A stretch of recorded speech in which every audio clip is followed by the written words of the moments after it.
What's up, and welcome back to Campfire Convos. On this episode, I have my friend Heather with me, who has been so gracious to host me on my trip across the country. Got to have some cool conversations. Of that, we talked about the journey of surrogacy and how you shouldn't fucking touch kids, which I think is a pretty universal thing. Yes, I agree entirely. We talked about it a little bit. A little bit. I think you're going to agree with that. Admittedly, that was at the end, so make sure you stick around till then. But before we jump into it, we're sitting on some wooden chairs. We're sitting around a fire in a ground fire pit. We drank some whiskey out of the High Camp flask, and we drank some trail ale by the brew bank. By we, I mean me. That's what I was going to say. Because, well, you'll find that out in a couple seconds when we jump into the topic. But yes, all me, and just for the record, like, still sealed. You can see hers just for legal reasons. Purposes. But yes, so that's all. Enjoy the show. So I think that the first thing naturally is to talk about the surrogacy and everything that goes into that, because being a dude, I don't know anything about that yet because I haven't really tried to go for kids yet. Yes. But can you explain to anyone who might be listening, dumb it down as much as you can. What is surrogacy? Why do people go for surrogacy and that kind of stuff? So just generally give me the rundown. The rundown of it. Yeah. So there are a lot of people that go for it. So you have mothers that are unable to carry. You have mothers or fathers that can't, that just have struggle with fertility issues, something within their DNA, their chromosomes, all of that. They're just incapable of having their own. Mm-hmm. You also have the LGBTQ community. So you have gay couples that obviously two men, they have to have a surrogate, they have to have an egg donor. But there are a lot of different ways that it can happen. So I'm in a surrogacy support group. Mm-hmm. So I see all of the different ways that the couples come about. So sometimes it's not even couples. So there are mothers and fathers that sometimes it is her egg, his sperm. That's what it is. Sometimes it's his sperm and an egg donor, or her egg and a sperm donor. Just all of those different things. Obviously with the same-sex male couple, it's an egg donor. In the case of my surrogacy, this is my second one for the couple that I'm caring for. So the first surrogacy was with the one dad's sperm, and then my next one was with the next dad's sperm, just so that they each have a biological child, but the egg donor is the same. Yeah, that's really cool. Because they had 6 viable embryos after they did their embryo cycle to figure all of that out. Yeah. So those are the main reasons why people do it. There are a lot of reasons. My first journey that I did, it was a single dad. So obviously he didn't have a partner. He just really, really wanted children. I was the second surrogate that he had. So he had one child, and then I had twins. I carried twins for him. So that was very eventful. Kind of expected. Not expected, but I knew it was a possibility because we did a double embryo transfer. Mm-hmm. So there's a chance that they both take, and lucky me, they both took. But yeah, that's kind of all of the reasons why people do it on the intended parent side of things. Yeah. Okay. So with the twins, yes, it sounds like it could be a planned thing. Like, you can't guarantee it, but if it's double embryo, then you have a higher likelihood. Right. Is that something, like, was that intentional? Like, do they choose the double embryo to see, like, maybe it'll be twins? Or is it just you get whatever embryo set is next? Or how does that work? It just kind of is. Obviously, the more embryos you implant, the higher the chance of having multiples in that pregnancy. But it's never guaranteed, and I don't actually know what the statistics are of actually carrying multiples. Mm-hmm. I joked around and I said that I had a golden uterus because it was my first time doing the surrogacy, and like instantly I was like, oh, I'm carrying twins. This is fantastic. That's awesome. But even doing a single embryo transfer, there's still a chance because the embryos can split. Yeah. And then, like, if you're on IVF medication, you're kind of increasing those chances because you're like putting all of these extra hormones into your body for it. Luckily, with my second journey, I did only have one, and as of right now, I'm assuming I only have one growing because we did a single embryo transfer. Yeah.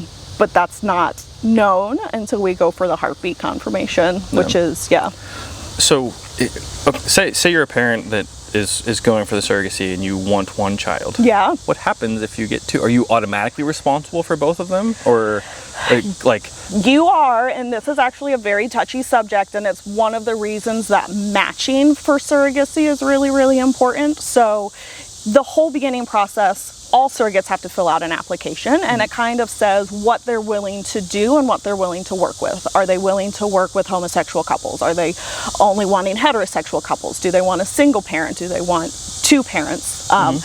It goes along the lines of, are you willing to carry multiples? If the parents choose that they don't want multiples, are you willing to reduce? Yeah. Because the parents do have the option of, if there are twins, if that's what they want, they have the option of reduction, because obviously not everybody has the same religious beliefs, things like that. Yeah. So those types of things, everything is absolutely covered because you see all walks of life in the surrogacy community. So that's kind of the biggest thing. So yeah, if you had a couple that they only want one child and they know that they only want one, and in their brain they would reduce, they would have to have a surrogate that is also willing to do that. Yeah. In the case that I have, the dads would not reduce. Like, they're like, we have two, we're gonna have two. Yeah. So they don't really want multiples. I think they kind of just wanted two kids and then done. The one dad is a multiple. He's a triplet. Oh, wow. So he kind of knows. He kind of knows what that's like, and he's like, nope, I don't want to deal with that. Yeah. So yeah. Cool. Yeah, that's how that works. So when you say reduce, can you give me, like, I'm assuming I know what you mean. Yeah. But how does that work? I'm assuming there's a certain window that you have to decide that. I'm assuming I mean, there is a certain window, and obviously with the laws and the way things have changed, I don't fully know how that works anymore because I don't know where it's legal and where it's not legal. So obviously when I say reduce, it is you are aborting one of the fetuses, one of the babies. It's not, I don't know how they do that. I don't know how you go in and only cause harm to one and not both.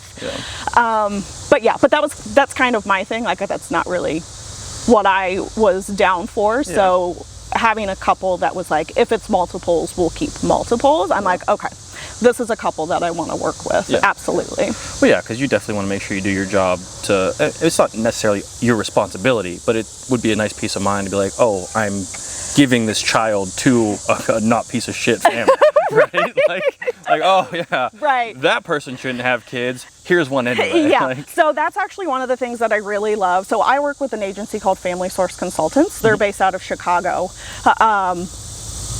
I absolutely love them, but they are very focused on the matching process to make sure that the surrogates and the intended parents and everybody are fully comfortable.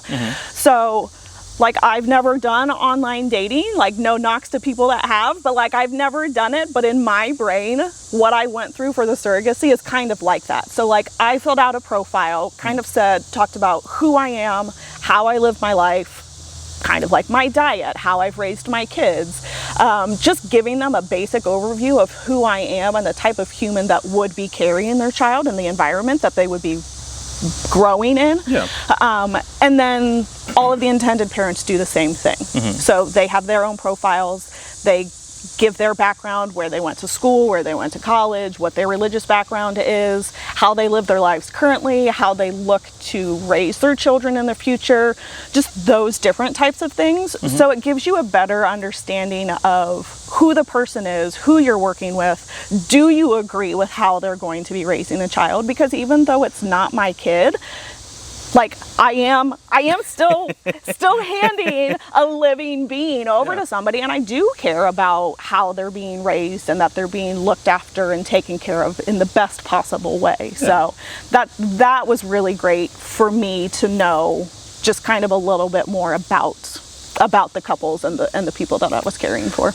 Now, is it pretty standard? Do you feel like most surrogates are concerned with the like process and the matching and all that stuff from your experience? Yeah, I would say so. I only ever really became friends with one other surrogate, and she and I were pretty like-minded in that. But like I said, I'm in a surrogacy support group, and that kind of is the general consensus. Like, you're not just doing it to do it. Like, there is a reason women get into surrogacy. And that is one of the things, just making sure that families are raising the children in what your brain is an acceptable manner. Yeah. So if you don't mind me asking, yes. What was the reason that you got into surrogacy? So a lot of different things. I watched friends and family struggle with fertility issues.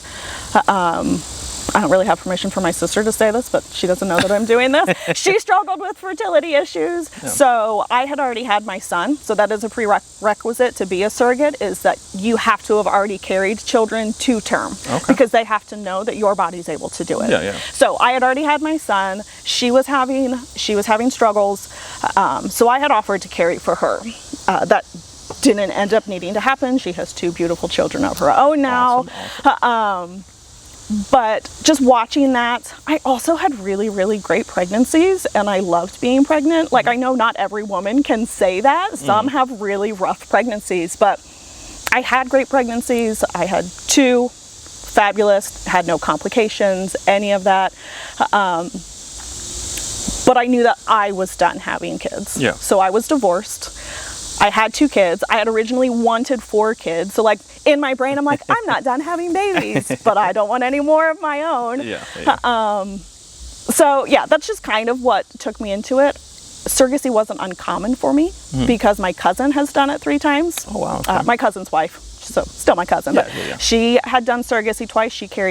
She did a singleton, and then she carried 2 sets of twins. Oh, wow. Yeah. She started with the easy one of just one, and then she just double whammied that 2 times in a row. Yeah. So yeah, it just wasn't uncommon for me. Yeah. And I just thought it would always be very, very cool, because if I can do it so easily and I enjoy doing it, and there are couples out there that just physically can't or are struggling to, but they're wanting a family, why deny them that? Yeah. Obviously, adoption is an option. Some people want their biological children. Sometimes doing surrogacy is actually the easier option, because there are a lot of hoops and things to jump through with adoption and all of that. So, yeah. That goes back to like all of the different reasons why people do surrogacy. But yeah, my biggest thing was just helping others and watching them have and create their own families, which is really cool to see. So how long ago was your very first surrogate child? Yeah, so I had the twins in August of 22. Okay. So I had signed up, had them in 22. I signed up in 21. So my first journey was one of the fastest journeys that I think has happened, because when I was talking in one of my match meetings with the couple that I'm currently working with, that came up. I was like, my first one, I had applied in July. I was medically cleared by September or October. Had a transfer in December, both of them took, and then I had them in August. Wow. So the whole applying match process, all of it, it was on fast track. That's crazy. So yeah, that was a very fast one, and then I led into my second one, which took a whole lot longer. Yeah. I was working with a different fertility clinic, and I think that was part of it. They just didn't move as quickly as the first one. Yeah. So with the second one, I had applied, I think in November.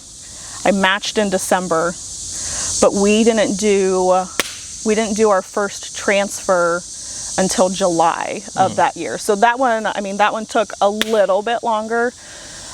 Unfortunately, with that journey, my first transfer did not take. And let me tell you, that's absolutely devastating. I didn't think that it would bother me as much, because it's not really anything that I did wrong. Yeah. it just didn't take. But I remember getting the phone call from the clinic, and I had already known because I went to my local hospital to get my blood drawn to do an HCG check, which is the pregnancy hormone that says you're pregnant, and it came back 0. I had already done a pregnancy test at home, so I was pretty sure that I wasn't, and I also didn't feel any of my normal pregnancy symptoms. So yeah, we had that failed transfer in July. I had to talk to the dads, but like I found out at work, I had to leave work because I was so upset. Like I was crying about it because I just felt like I had let the parents down. Again, it wasn't anything I had done wrong. It wasn't anything that their embryo had done wrong. It just didn't happen, and that's the case sometimes. And that's why in the contract, like we have it in there that we can do up to 3 transfers because there's a chance that they don't take. So yeah, that one didn't take. The dads were super, super kind about it. Obviously they were sad, I was sad, but we were all still really, really hopeful. Obviously we knew we still had the chance of 2 more transfers. So then we had to wait. I had to get off of my medicine cycle, let my body just refresh, do what it needs to do. And then we had another transfer in October, and that one took. Yeah, that's really cool. Yeah. Well, it's cool that it worked out. Yes, I guess that's the thing. It's a very interesting journey how it happened. So yeah, we can say cool in lieu of interesting. It's the process. Yeah. Well, I just wanted to clarify. It's not cool that it failed the first time. Like that part, not great. That was not so great. Not so great at all. The silver lining at the end worked out. Right. You had the child. Yes. But yeah, that is really cool. I think. I don't know much about surrogacy, obviously. A lot of people don't. I'm not to the point where I'm ready to have children yet, so I think that's a big part of it. I do have some family members and some friends who have tried and have struggled with the process, so I definitely understand that angle for it. I would like to think when I decide to go for it, everything works out. Everything will be fine. But if not, I do think surrogacy would definitely be the route that I would prefer, just because I do want biological children. I think that's a big thing for me. Not saying anything wrong with anything else, just for me personally, that's what I would prefer. And that's why all of those options are out there. So I think it's awesome that it's a thing and that you can get to help a family be a family. I think that's really cool. I do think it's rather frustrating that there's all the questions like, oh, can you do this? Or will you do these couples or these couples? I think that's kind of like, nah. I guess I kind of understand it, but I really don't at the same time. I think everyone deserves to have a family, and I think that's, if that's what you want, if that's your goal, treat the kids right. That's my base minimum. If you do that, I don't give a shit what you are. Right. Yeah. No, and that's kind of where I was too. So my mom actually asked me, she's like, do you like choose to carry for a homosexual couple, or is it just kind of what happened? I'm like, well, yeah, it's my choice, but they're kind of like my number one choice, because like in my brain and even in my daughter's brain, when she found out that I was carrying a little girl for 2 dads, she was like, oh my gosh, that's the luckiest girl in the world. 2 dads, she's gonna be so spoiled. So yeah, I did not have a preference. My biggest preference was helping kind of newer families. So I had seen profiles of families that already had 2 children, 3 children, and there wasn't really an issue. But then either their doctor said you shouldn't have another. So they were put in front of me, and I'm like, I support that they want another kid and they're wanting to make their family larger, but I kind of want to help the starters. We're just starting off. Like the first dad that I carried for, he already had a son, but he just had 1. So that wasn't really an issue. And then the dads that I just carried for, obviously they were brand new to it, so this was their first one. But I got lucky enough that they asked me to do a sibling journey, so now I get to carry the next one too. So I get to kind of complete their family, which is cool to start and begin something with a couple. So I got a question for you. I'm going to ask it, and I'm going to throw a couple logs on just so you have a second to think about it. Well, I don't really think it's a question you're going to need to think about, but so when you have the kids, so like you had the first set, you said in August of 22, 23. Correct. So at this point, that's 4 years from now, or 4 years Past, ago. Yes. do you get updates? Do you get to know, like, do you have any say? Like, hey, I want to be at the birthday party. Like, do you get invited to that kind of thing? How does that work? But again, before we do that, I'm going to throw Some a logs. log on some fire. And I'm going to take a drink. Sippy sip. Sippy sip.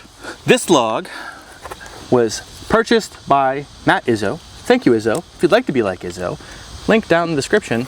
Buy me a log, keep the fire going so the conversations can keep flowing. Keep flowing. Love that. A little cheesy, but you know, some of the best stuff is cheesy. I'm down for cheesy. We're gonna throw 2 logs on for you, Matt, since you're so freaking cool. That's so great. Funny story, super quick. Izzo is actually one of the kids I coached in high school. Oh, fun! He has since graduated and gotten Love. a big boy job, so Love he decided that. he wanted to, he likes the podcast. He travels a lot, so he gets to listen to it. That's great. So That's a nice little support there. yeah, Love that. That's like my only taste of like raising a child was coaching Right for 2 now, years. right now. Yeah, That's well, your so only far, taste. so Yes. far. Yeah. But anyways, okay, back to the. Do you have an answer for me? Well, I have baby brain and I have already forgotten kind of what. Do you get to, like, for the kids you had first, or any kids, do you get to like be in their lives at all? Do you have the choice? Do you? So that's one of the other sets of questions on it, like how much contact you're willing to have during the surrogacy and then post surrogacy. Yeah. Mine, I was always like, it's up to the intended parents. What they want to do is what they want to do. This is their pregnancy. This is their family. Inside, like, I would always love to keep knowing what's going on, how they're growing, what they're doing with their lives. But like I said, family's choice. They can do what they want. I was lucky enough that I did have 2 great sets of, well, not sets of parents, a great dad and then a great set of dads. So with the twins, the dad and I are Facebook friends. So we don't really speak anymore, but I see all of the updates all of the time. So I watch the twins grow. I see the family vacations they go on. So like I do get to see everything that they're doing and how they're growing. And he actually posts a lot. Yeah. I think that's just his personality. Yeah. But yeah, so I see the family vacations. I see the school photos. I see the school updates. Yeah, all of those things. And then with the dads that I just carried for, we're friends on Instagram. But we never really quit texting either. So through the whole surrogacy, my daughter recently quit, but before quitting, she used to play volleyball, did high school volleyball and then club volleyball. So I was constantly traveling for tournaments. The one dad plays volleyball, so he and I were constantly talking about that while I was there. And then the other dad, he's not as sporty, but he loves books and stuff like that. And I'm a little bit of both. I love sports, but I love reading. So like I would go and watch my daughter play volleyball. I'm a little bit introverted in that I don't like striking up conversations with random people. It makes me very uncomfortable. So I always took a book to tournaments. So I watch volleyball, I read a book. I watch volleyball, I read a book. So that's kind of how our conversations went. Like the one dad, we would talk about the books and things, and then the other dad, we would talk about the volleyball things, but all in like a group text. So we're all joking and bantering back and forth. So I think that is one thing that I really appreciate this most recent couple that I'm caring for is like we just really, really clicked and we had a lot of things in common. So it was like it kind of did become like a friendship, family relationship, and I just loved that part of it. So yeah, we are friends on Instagram. I see the updates and things like that, but we still text regularly. We're talking every month, every other week. Like it's quite often. That's awesome. Yeah. I don't know if you said this, the twins, the first set, this set. The only set. Was it one of each? Both boys, it was both one girls? of each, yeah. So they knew that going into it. So through the whole IVF process, they didn't choose the sex of the embryos that they wanted. I kind of feel like that's an option nowadays with science. I don't really know. But the dad that I carried for first with the twins, he had exactly 2 embryos left. So it was like a one and done for us, unless he would have chosen. But yeah, it was a male, female. And so we had a boy, girl. Wow. That's awesome. Yeah, which was very, very cool. Now, do you, I feel like this is kind of a, okay, I'm going to ask the question I was going to ask, but I'm going to change it because I feel like that's not fair. That's So if you not fair. if you only got to have one child, would you have a boy or a girl? But let's say if you only got to have, like if you were able to have one more child and not completely start over, because I feel like that was the thing that we had That was the thing about. for me, yes. So like, let's say all your kids were kids again, and you're going to have one more child. What would you prefer, another boy or another girl? I don't really know, because my kids were very, very different. They were easy in their own ways.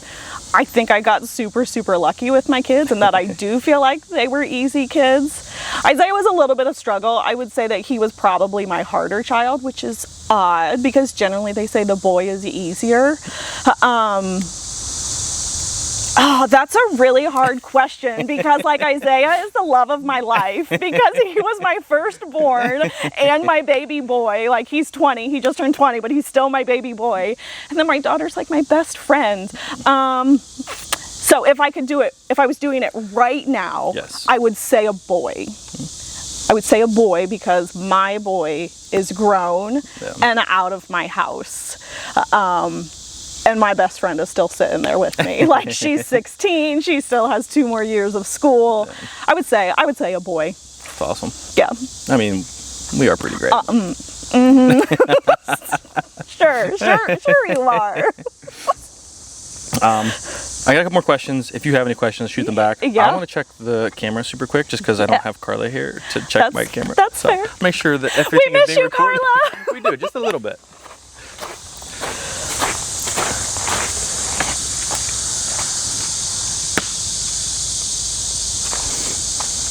We're still recording.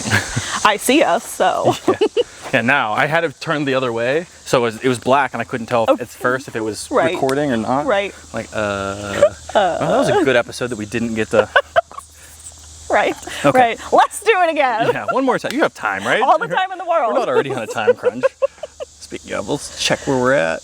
Oh, we good. Yeah, We're golden. About 30 minutes into our conversation, too. Who knew that I could talk this much? Actually, I did, Yeah, because it's surrogacy. And when I get on a topic that I like and know, I can go. Good. I enjoy it. I really like this conversation, too, just because I don't, like I said, it's not a world I've explored. Right. So it's really fascinating. Like, I can't do it. So, like, if I can't do it, I want to know about it. There you go. You know? But, all right. So, with, what is something, if you had a woman who was interested in doing surrogacy, what is a piece of advice you would give them to start? Like, either getting started or just something that was really helpful in your journey, and anything like that. Do you have anything that comes to mind?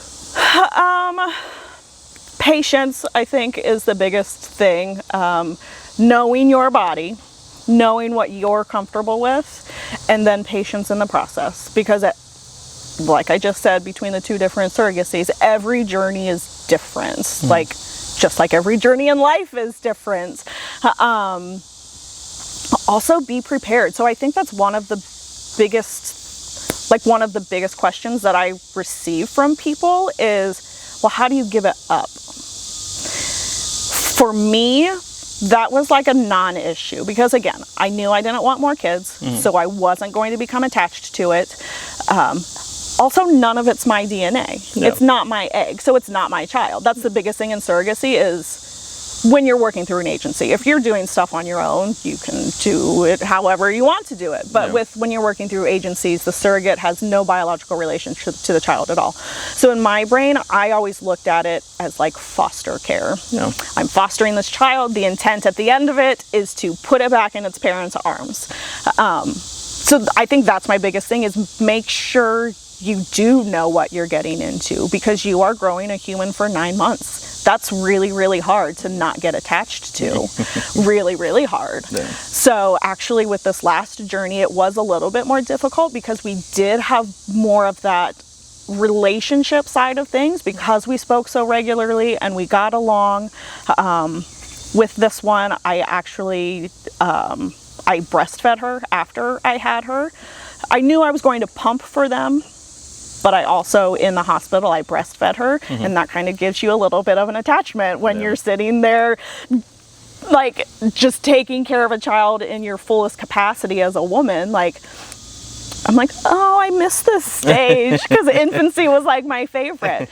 So that was a little bit hard, But again, at the end of the day, I knew why I was doing this. I know it's not an option to keep it, but I think just knowing yourself, what you can handle, that's kind of the biggest thing. Yeah, that makes sense.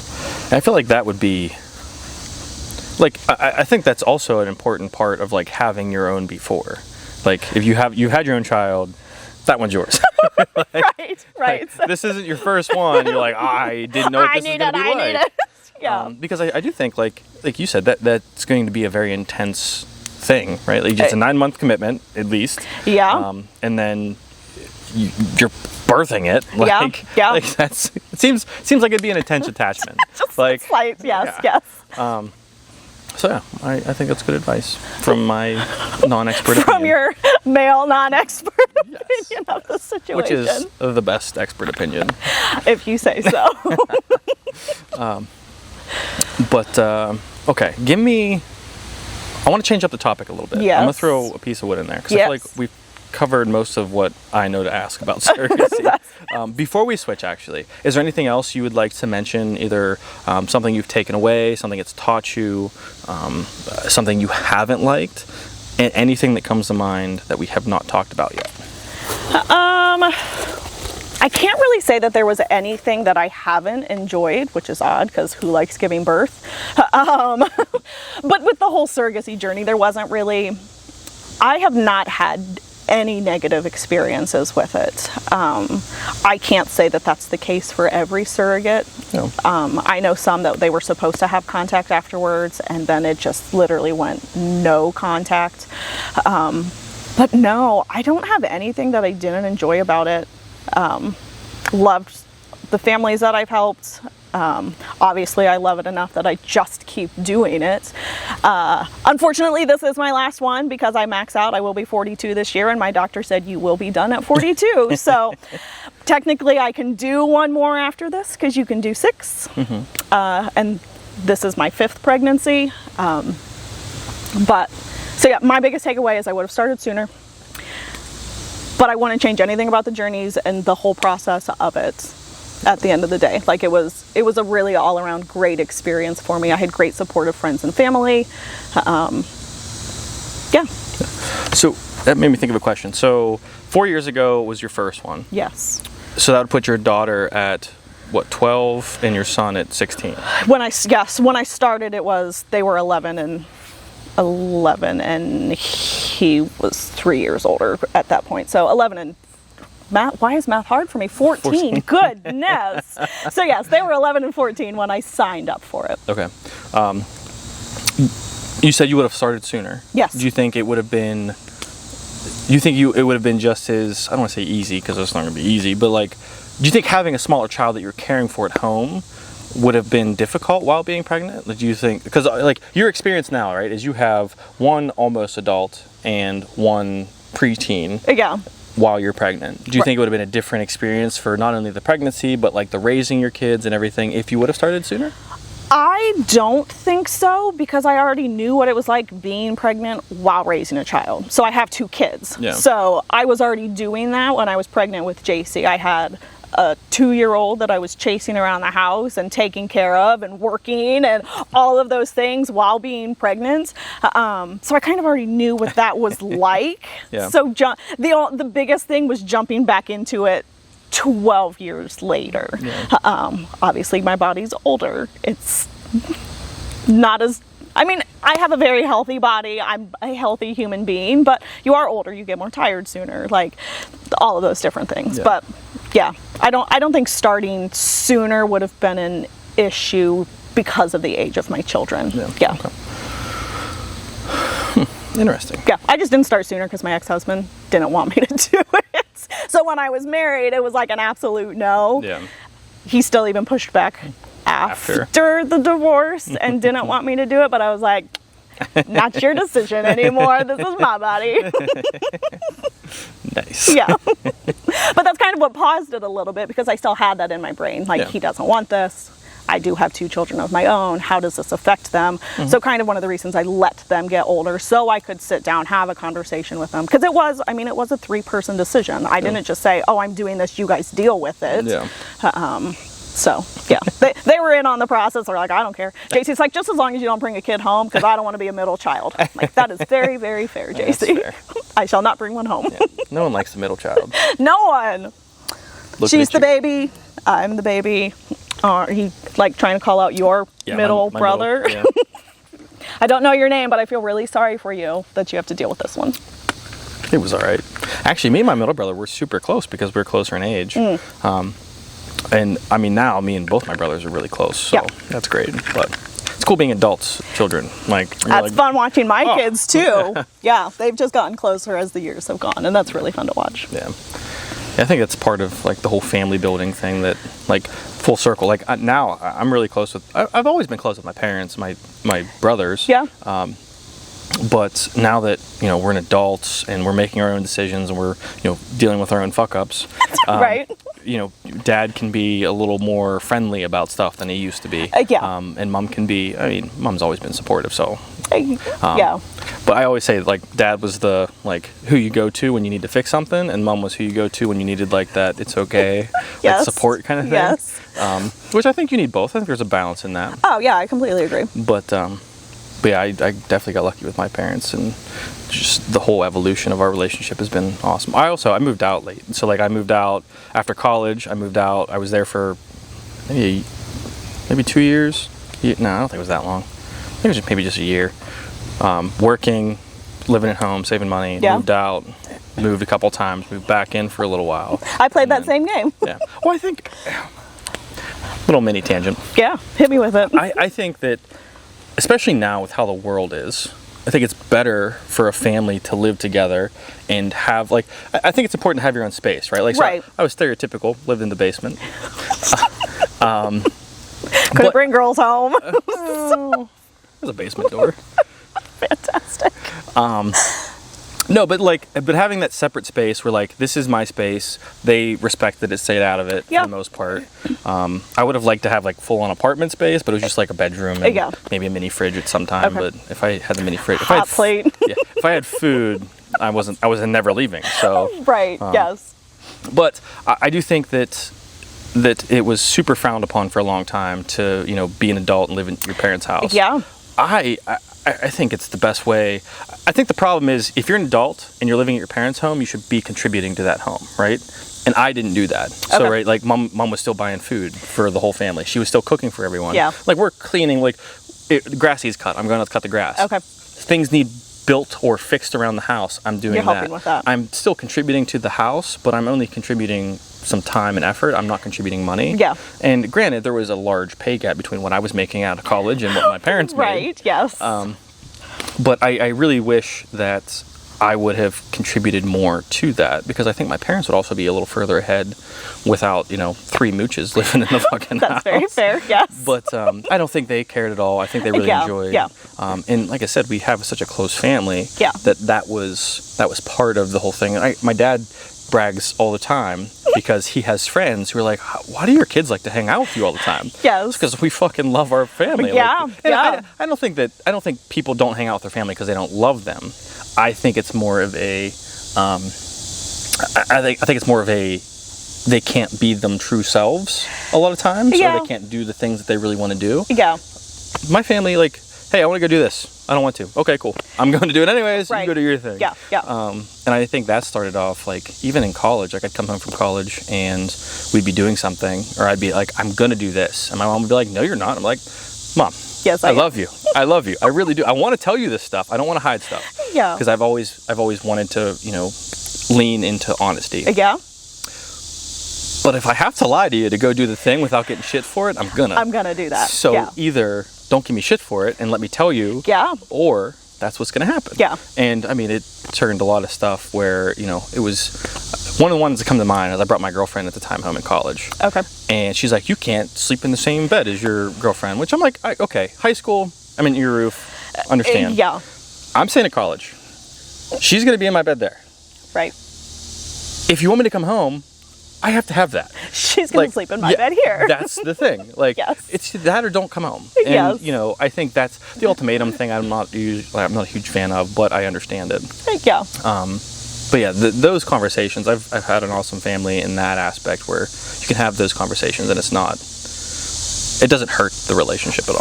Right, which I think is great. Like, I had that growing up with my parents. I obviously, like I said, I'm divorced, so I went to college, I quit. So, like, I had moments of I left, I came back, I left, I came back, and my parents were always supportive and all of that. I even lived with my sister for a little while when my ex and I separated. So I also had that same close-knit family. That's one of the things that I do try to foster with my own children is open, honest communication. Yeah, you might get in trouble sometimes because you are still a teenager. But we have to be open and honest and be able to talk about these things and work through them and grow from them. And it's been cool to go from them both living in my house to watching my son age out and move away. And he's like, okay, I get why you did some of the things you did. Yeah. And just to see how our conversations changed too. Yeah. I think that's for a lot of people, right? If you're parenting correctly, I do think that there's that, like, oh, I hate you, mom, I hate you, dad, because they're giving you the thing that you need, not the thing that you want. Right. And as a kid, you don't understand that. Right, yeah. So that full circle moment where it's like, that's why they did that is really cool. That was, but absolutely my favorite part after, like, when Isaiah came back recently to sit down and have that conversation with him. It was very cool. That's awesome. All right, I want to change up the topic super quick. We are still got a little bit of time. Yes. I wanted you to give me a topic that you care about. Does not have to be related. Just something that you really like, something you're passionate about sharing with other people. It could be parenting, it could be related to surrogacy, it could be work, anything that you really just like talking about. I would say just kids in general. I think that feeds into a lot of the things that I've done in life. So I went on a mission trip once to Honduras. And obviously we're helping all of the families and things like that, but like I was really, really drawn to the children in the villages. I had one little boy that I just got entirely attached to in one of the villages that we helped. And he was attached to me. Like, I literally just carried him around the whole entire day. But just like helping kids in general. Like, I work for orthopedics, which we do medical devices for. Thanks for ashing me. My bad. Goodness. You get to smoke out too. No, I'm not going to be able to talk. So slouch down and roll. Anywho, I work for orthopedics and we do medical devices for pediatric care. If I had stayed married and I would have had the option, we had talked about me being a stay-at-home parent. Like, that was always my goal, was to be a stay-at-home parent. But we have, I'm sure it's a national organization, but we have an organization here in Warsaw called CASA, which is courts appointed something. I don't really know what it is. But basically what happens is it's any child that's a part of the legal system, whether it's going through like issues in the home, things like that, you are their speaker, you're their advocate in the courtroom to kind of take that stress away from the child. So like that's something that I absolutely love.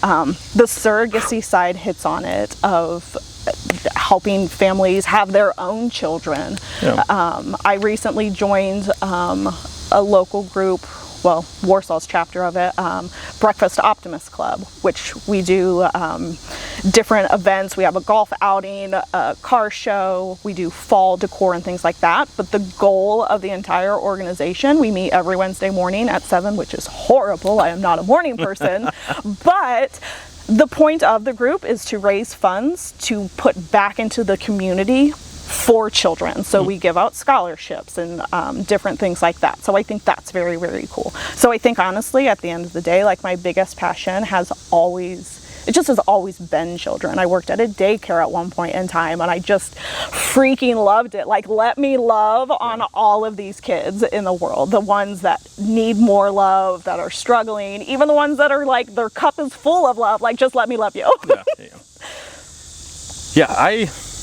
So given this topic, I have something that I want to throw at you and see what you say. Okay. So I'm a single dude. Correct. Right? I'm 31. Yes. I feel... You're a baby. I know, right? I love kids. I love teaching kids. I love, like, seeing a kid do something for the first time and really enjoy it. Yes. Like hit their first home run or first time hitting a baseball. Yes. Like just anything where you like they're working on something, they can't do it. You teach them something, they hit the ball. Seeing that moment of, oh my God, that was awesome, yes. is the most pure thing in the entire world. Right? Yep. So that is my favorite thing. Okay. But as a dude, especially getting older, right? Like I was fresh out of college, it didn't seem as weird. But being 31, I feel like that's like it's borderline. Yeah. And I think there's a lot of dudes out there that, they want to like, okay, like I have this with Milo. I'll be walking around and a little kid will come up and be like, can I pet your dog? And I'm like, am I being tested right now? Who's watching? Yeah, what is happening? Yeah. But so what is your view? And I don't even know really how to ask the question, but like, do you see that? Like, do you ever experience that where you catch yourself looking at like a dude with like being nice to some random kid and it's like you're watching him a little extra hard, or does it seem like there might be a difference in how we interact with kids?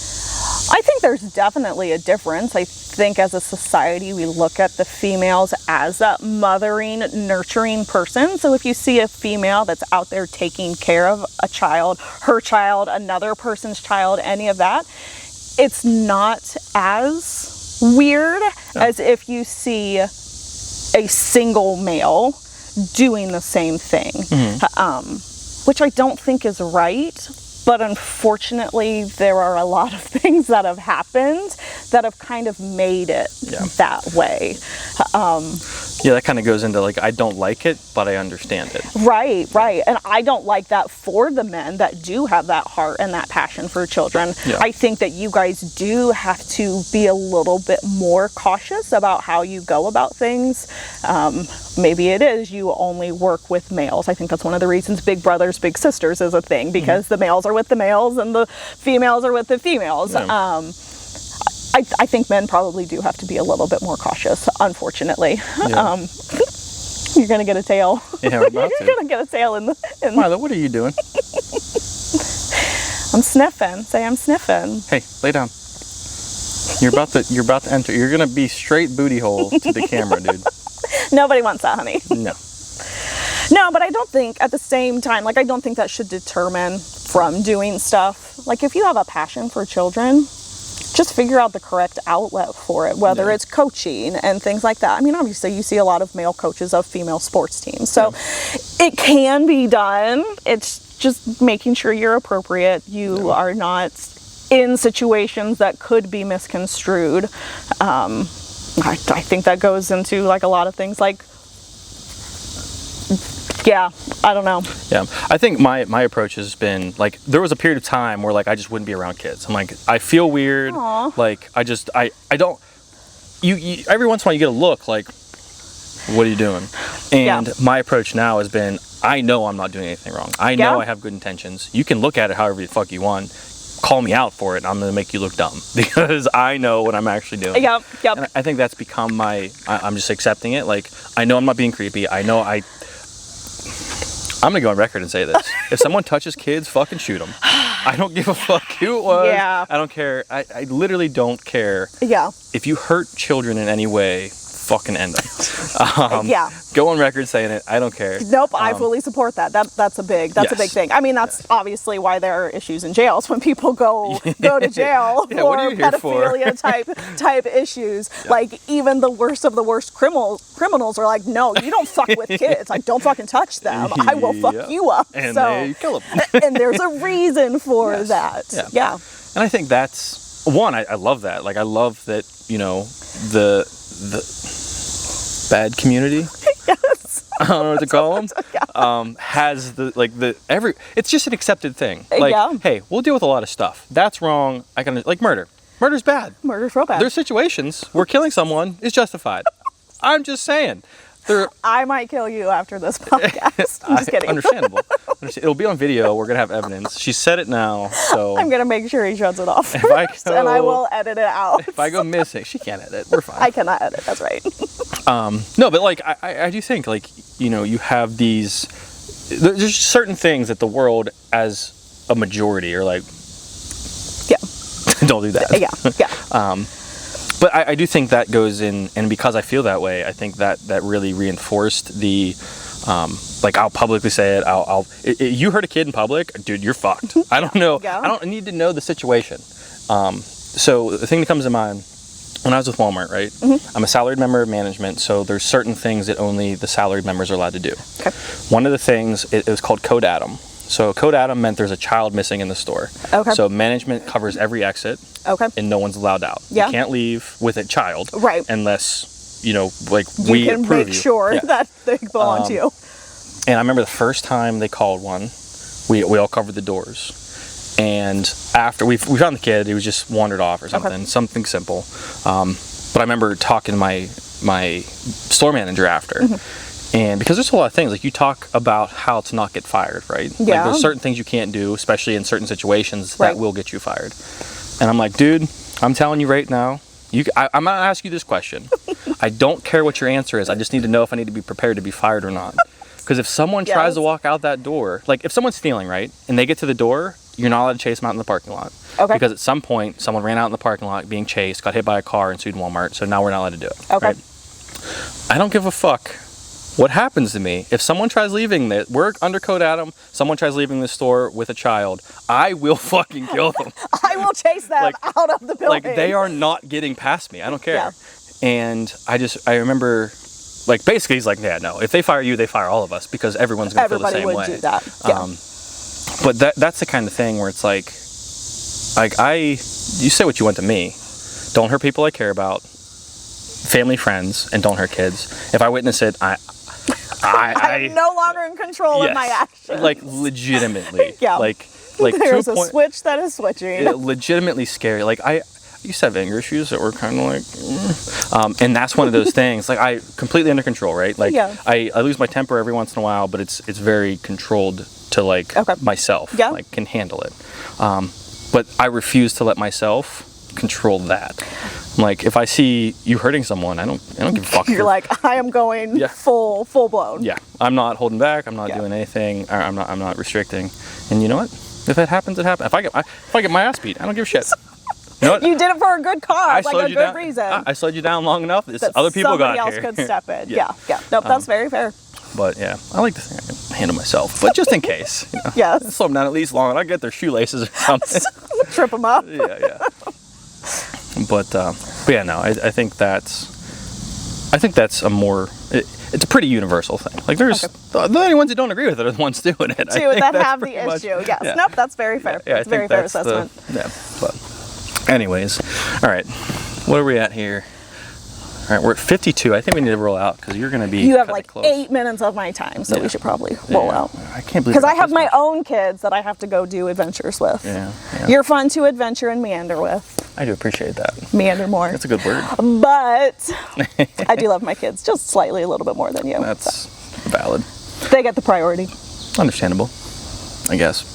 Well, I think we'll just end it on that. We'll do a little outro here. I'm gonna do a shot because I cannot. That's the thing. Do you want to do 2 shots? Do you want to do one for me? I don't know if I should do that because I do have to drive today. Oh, that's fair. Don't do that. Don't do that. I think I can handle a beer and a shot, but much more than that. I can take a shot of water with you. We could do that. Just kidding. That's not happening. Why? You put your root beer in there. It'd be great. I can't put my root beer in there. Yeah. Is Milo still back there? He is still back there. He's a good dog. Yeah, he's a very good dog. All right. Well, yeah, let's roll this out. We'll do a little shot right quick. Okay. Do you want to do a shot of root beer? I feel like that would burn more than alcohol. Not mad. I'm just disappointed. I'll take a sip of root beer. That works. Also, not just root beer. It is root beer float root beer. Ooh. You bougie bitch. Who knew? I am a bougie bitch. Oh, I know. I have a shirt that says bad bougie and a little bit extra. And it's like my absolute favorite shirt. Because I'm like, yeah, that's me. Just a little bit. Just a little bit me. Okay. Well, Heather, thank you so much for being here. I really appreciate you sharing all of it's very vulnerable stuff, right? Like, I feel like some people aren't comfortable talking about it, so I really appreciate you taking the time to hang out with me in the woods and housing me. I got to stay here on my way across the country. Across the country, yes. That's awesome. I am happy to have been a stop along the way. You know, I always like spending time with you, so. You make me blush. No, I don't think that's happening. But thank you so much for being here. Yes. Thank you so much for sharing. Yes, thank you for asking. I appreciate you. Yeah. to family. Yes. I'm not gonna, I'll like shake up the bubbles.